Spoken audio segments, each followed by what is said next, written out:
Et c'est la réforme de l'offre qui domine les deux sessions. Jusqu'à présent, 5 conseillers politiques nationaux viennent d'informer les médias sur ce thème.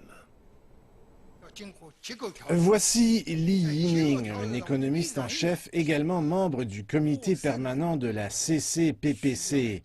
Il s'exprime sur sa vision de l'économie chinoise et sa progression pour cette année. L'économie chinoise demeurera stable et verra des progrès en 2016. Il s'agit d'une tendance généralisée. Nous mettrons encore en œuvre une politique fiscale proactive ainsi qu'une politique monétaire prudente. La clé est de demeurer prudent. À la place, l'économie a besoin d'ajustements directionnels et de contrôle, d'ajustements fins et de préajustements. L'investissement et la consommation au sein de l'économie ne seront pas brutalement réduits. En fait, il y a de nombreux projets qui ont besoin d'investissement en Chine.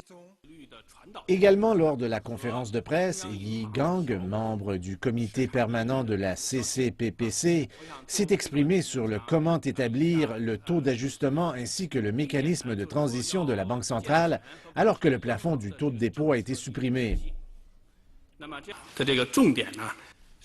Le point clé actuel pour la libéralisation du taux d'intérêt est de compléter le mécanisme de transmission du taux d'intérêt et l'efficacité de la Banque centrale afin de contrôler le taux du marché. Premièrement, nous devons compléter et perfectionner la politique de la Banque centrale contre le système du taux et ainsi renforcer la fonction visant à mener le taux du marché. Actuellement, la Banque centrale utilise l'opération du marché ouvert ainsi que les avantages des dépôts et autres prêts pour mener le taux du marché à court terme. Deuxièmement, nous devons prendre les mesures pour former un système autorisant la Banque centrale à opérer un changement allant du contrôle du taux du marché à court terme au taux du marché à moyen et long terme.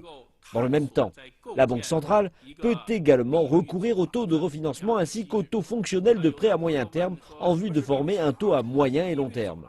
Troisièmement, nous devons également perfectionner le système de détermination du risque en lien avec le marché. Nous devons utiliser un mécanisme d'évaluation macroscopique et en profondeur visant à stimuler et à maîtriser la conduite des prix sur le marché. Dans le même temps, un autre membre du comité permanent de la CCPPC, Chen Xiwen, qui supervise la réforme agricole de Chine, nous a fourni plus de détails sur la façon dont le pays gérera la question de l'offre dans le secteur. Il y a 3 zones majeures au sein desquelles il nous faut pousser la réforme de l'offre dans le secteur agricole. Premièrement, pour achever l'équilibre de l'offre en matière de production de céréales, nous devons améliorer et stabiliser les capacités de production des céréales. Deuxièmement, nous devons à l'avenir ajuster les diverses structures de production des céréales afin de mieux nous adapter aux besoins du marché. Troisièmement, si nos produits n'ont pas de prix compétitifs, les produits céréaliers venant des marchés internationaux vont entrer.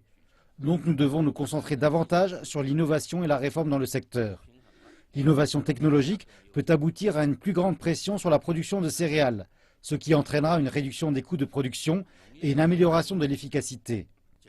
En addition, il devra y avoir une réforme et une innovation dans le système et les mécanismes actuels. Et comme nous le savons tous, nous poussons activement cela concernant les prix, les subventions et les mécanismes de stockage des principaux produits céréaliers.